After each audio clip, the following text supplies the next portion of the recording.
कब्रिस्तान से वो जिन निकलता है। असद भाई, मुझे तो ये स्टोरी सुनते हुए बहुत घबराहट हो रही है। बहुत तबीयत खराब हो रही है। और जिन निकल के उस ड्राइवर के ऊपर तशद्दुद करता है। मेरे से ये स्टोरी सुनी नहीं जा रही है। असद भाई, 1 मिनट दे दे मुझे बस। ड्राइवर कहता है तुम मुझे नहीं मार सकते। अस्सलाम वालेकुम नाज़रीन, कैसे हैं आप? उम्मीद है अच्छे होंगे। मैं सैयद असद अब्बास, आप देख रहे हैं खामोशी, और हमारे साथ मौजूद है आमिर। आमिर, कैसे हैं आप? अल्हम्दुलिल्लाह। आप कैसे हैं असद भाई? अल्लाह का शुक्र है। तो असद भाई, आज नाज़रीन को आप क्या सुनाने वाले हैं? मैंने सुना है बहुत ही ज़बरदस्त स्टोरी लेकर आए हैं कराची से। कराची खुदा की बस्ती की हमारे पास एक स्टोरी आई है, फराज ने हमसे शेयर की है। जी, शो से पहले हम लोग डिस्कस कर रहे थे जिसके ऊपर बहुत ही इंटरेस्टिंग स्टोरी है। आज से पहले आपने ऐसी स्टोरी नहीं सुनी होगी। नाजरीन, सबसे पहले हमारे चैनल को सब्सक्राइब कर लें और बेल आइकॉन ऑन कर दें ताकि हमारी तमाम न्यू आने वाली वीडियोस आप तक पहुंच सकें। और हमारे चैनल का नाम है खामोशी 01, तो आप भी अपनी खामोशी रखें। और अब हम चलते हैं स्टोरी की तरफ। जी असद भाई। स्टोरी आमिर कुछ इस तरीके से है कि वलीमा होता है, तो दूल्हा जो है दुल्हन को नॉर्मली सैलून पे लेके जाता है ब्राइड के लिए। घर वाले अपनी तैयारियों में लगे हुए होते हैं, और जब ब्राइड तैयार हो जाती है, दूल्हा जो है दुल्हन को सैलून रिसीव करने के लिए जाता है। उसके बाद इन लोगों की प्लानिंग ये होती है कि वलीमे वाले दिन सब गाड़ियाँ एक साथ जाएंगी, नॉर्मली जैसे कराची में बारात निकलती है सब एक साथ ही जाते हैं। अब इनके जो घर वाले हैं वो उस पॉइंट पे इंतज़ार कर रहे होते हैं, पहुंच चुके होते हैं। दूल्हा दुल्हन को लेके गाड़ी में बैठता है। बैठने के बाद थोड़ा ही आगे जाते हैं, इनकी गाड़ी पंचर हो जाती है। दूल्हा की गाड़ी पंचर हो जाती है। अब ड्राइवर उतरता है, स्टेपनी निकालता है गाड़ी के पीछे जो एक एक्स्ट्रा टायर होता है उसको लगाने के लिए। जैसे ही वो उसको लगाता है, तकरीबन 6 से 7 मिनट वो लगाता है, टायर चेंज कर देता है। फिर जैसी गाड़ी वो सेल्फ देता है, गाड़ी निकालता है थोड़ा सा आगे, फिर गाड़ी पंचर हो जाती है। अब वो परेशान हो जाता है ड्राइवर कि अब मेरे पास कोई एक्सपेयर टायर भी नहीं है, अब मैं क्या करूं। खैर वो गाड़ी को जैक पे लगा के खड़ा कर देता है। अब वो पंचर बनवाने के लिए कहीं पंचर वाले को ढूंढने निकल जाता ड्राइवर चला है। जाता ड्राइवर चला जाता है। गाड़ी के अंदर दूल्हा और दुल्हन ये दोनों अकेले होते हैं। तकरीबन आमिर 1 घंटा गुजर जाता है।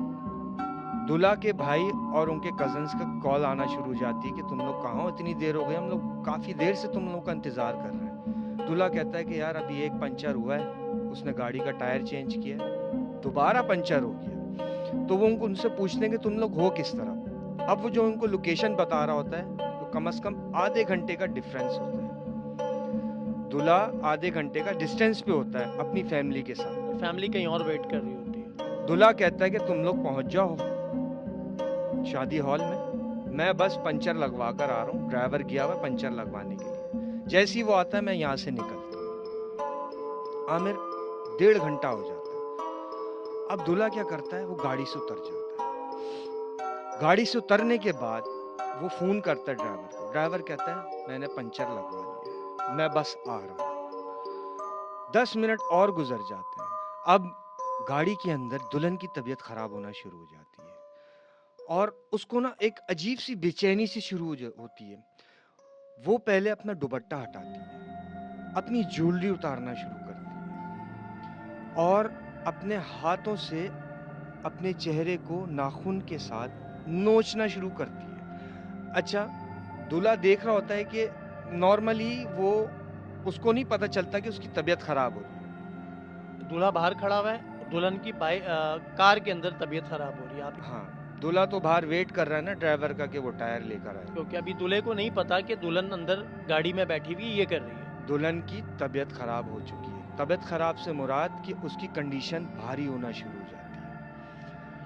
अब जब ड्राइवर आता है, ड्राइवर टायर चेंज करता है, दूल्हा जो है वो ड्राइवर पे गुस्सा करता है कि तुम 2 घंटे के बाद आ रहे हो, तुम्हें पता है कि इस वक्त टाइम क्या हो रहा है, हम वैसे ही लेट हो चुके हैं। ड्राइवर कहता है इसमें मेरी क्या गलती है, आपको पता है कि पहले एक पंचर हुआ, मेरे पास एक्सपायर व्हील था, मैंने वो लगाया, फिर दोबारा पंचर हुआ, फिर मैं लगवाने के लिए काफ़ी दूर गया, उसमें मेरी गलती नहीं। अब मैं, वो क्या करता है, वो टायर चेंज कर देता है, जल्दी जल्दी टायर चेंज करता है।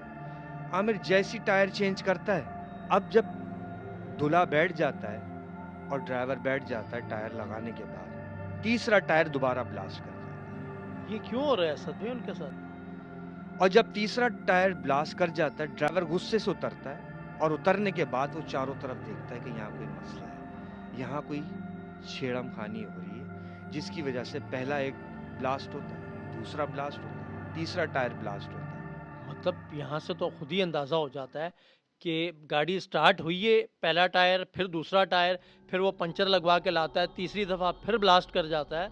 तो यहाँ पे तो कुछ मसला मुझे भी फील हो रहा है। ड्राइवर ये सोचता है कि कोई ना कोई गड़बड़ है। ड्राइवर जैसे इधर उधर अपनी नज़र घुमाता है, सामने एक कब्रिस्तान की दीवार जा रही होती है और एक बहुत बड़ा सा ब्लैक कलर का गेट होता है। उस गेट के कोने पे कोई खड़ा हुआ नजर आता है उसको। कब्रिस्तान का गेट होता है ना वो? वो कब्रिस्तान का गेट होता है। ड्राइवर को कुछ अजीब सा महसूस होता है कि यार ये कब्रिस्तान के साथ खड़ा कौन है।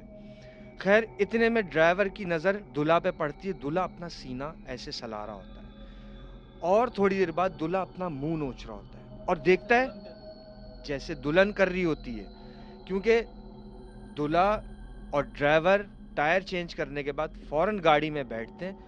वो पीछे की तरफ नहीं देखते कि दुल्हन की तबीयत खराब हो चुकी होती है। सब मुझे ऐसा लग रहा है कि वो कब्रिस्तान की वजह से ही हो रहा था।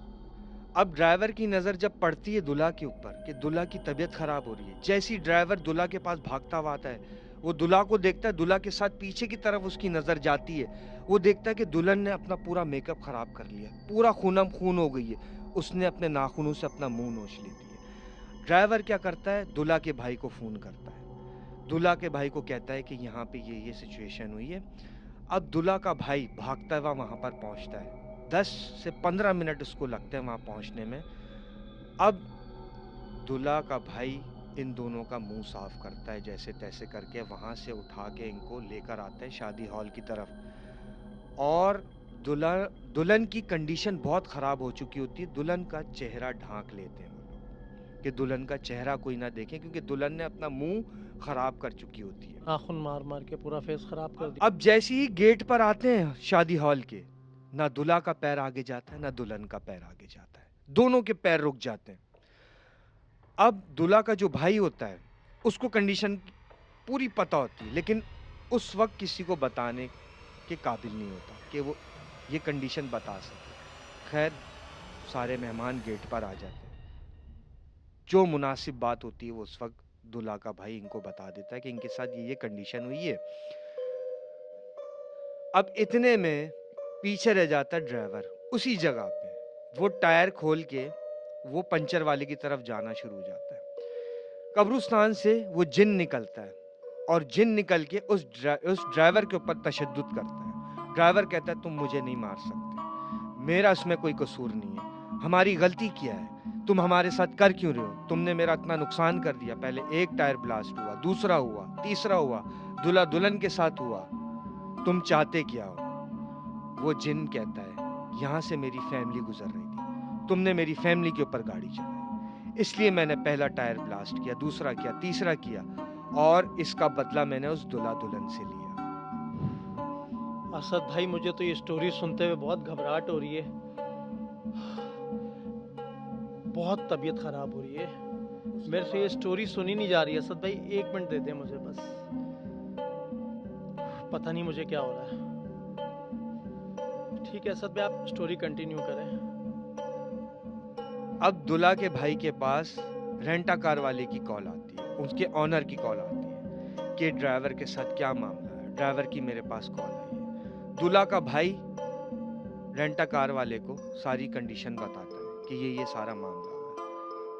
अब रेंटा कार वाला कहता है, उसका जो ऑनर होता है गाड़ी का, कि यार आप ड्राइवर को भी तो साथ ले जा सकते थे, आपने उसको छोड़ दिया वहाँ मरने के लिए। फिलहाल हम लोग हॉस्पिटल उसको लेके पहुंचे हैं, उसकी बहुत बुरी हालत है। ड्राइवर को जाहिर सी बात है दूल्हा दुल्हन के साथ तशद्दुद किया उन जिन्नात ने। उसके बाद जाहिर सी बात है गाड़ी तो ड्राइवर चला रहा था, ड्राइवर के ऊपर भी तशद्दुद किया उन जिन्नात ने। उसको बहुत बुरी तरीके से मारा, उसको खूनाम खून कर दिया। ड्राइवर को जैसे तैसे करके लोग हॉस्पिटल पहुंचाते हैं। उसके बाद जाहिर सी बात है वो मामला रूहानी की तरफ जाना शुरू हो गया। वो रूहानी इलाज कराना शुरू करते हैं। काफ़ी टाइम गुजर जाता है लेकिन वो ठीक हो जाते हैं। मियाँ बीवी दोनों ठीक हो जाता है। मियाँ बीवी भी ठीक, दूल्हा दुल्हन भी ठीक हो जाते हैं और वो ड्राइवर भी ठीक हो जाता है, लेकिन इनको काफ़ी अरसा लगता है ठीक होने में, बहुत टाइम लगता है। काफ़ी अरसा गुजर जाता है। तो ये सारे मामलात उसी जिन्नात की वजह से हुए जो कब्रिस्तान में था, जिसने ड्राइवर पे तशद्दुद किया, इन पे तशद्दुद किया। सैलून में वो दुल्हन रेडी होने के लिए आई थी, उसके सामने ही कब्रिस्तान था ये। थोड़ा सा आगे जाके ही कब्रिस्तान था। अच्छा, ये ड्राइव करते हुए गए तो उसने ये कहा जिन्नात ने कि मेरी फैमिली को तुम लोगों ने ज़ख्मी किया है। जख्मी नहीं किया, जान से मार दिया, कुचल दिया तुम लोगों ने गाड़ी से। ओह! तब कुचला है तो उसके बाद गाड़ी रुकी है, वो पहला ब्लास्ट हुआ है। फिर जब वो स्टेपनी लगा के टायर चेंज करता है, फिर दूसरा होता है, दूसरे पे वो पंचर लगवाने जाता है, पंचर लगवा कर आता है तो तीसरा होता है। तीसरा होता है, तीसरे के बाद वो जिन ज़ाहिरी तौर पे वो बताता है कि तुम लोगों ने किया क्या है। यानी कि वो जिन ज़ाहिर हो जाता है और ज़ाहिर होके वो अपनी फैमिली का बदला लेता है इनसे।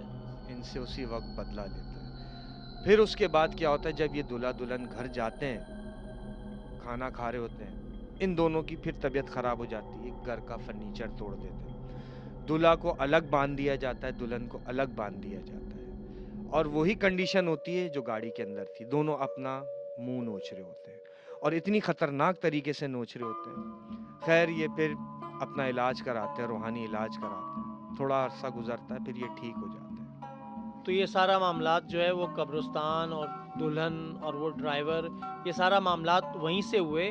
वो जो ड्राइवर ने उसकी फैमिली को, जिन्नात की फैमिली को जो है वो हिट किया। बहुत ही ज़बरदस्त स्टोरी थी, बहुत ही इंटरेस्टिंग थी। Thank you so much. मेरी भी असद भाई बहुत तबीयत ख़राब हो गई इसी स्टोरी की वजह से, अभी तक घबराहट हो रही है। तो जी नाज़रीन, कैसी लगी आज की आपको स्टोरी? अपना फीडबैक कमेंट सेक्शन में देना ना भूलिएगा। आप भी हमें अपनी स्टोरी शेयर कर सकते हैं। सबसे पहले आप हमारे चैनल को सब्सक्राइब कर दें और बेल आइकॉन ऑन कर लें, ताकि हमारी तमाम आने वाली वीडियोस आप तक टाइम टू टाइम पहुंच सकें। आप भी हमें अपनी स्टोरी शेयर कर सकते हैं। नीचे हमारे नंबर चल रहा है व्हाट्सएप का, और इंस्टाग्राम पर डीएम भी कर सकते हैं। मुझे और असद भाई को दीजिए इजाज़त। अल्लाह हाफिज़।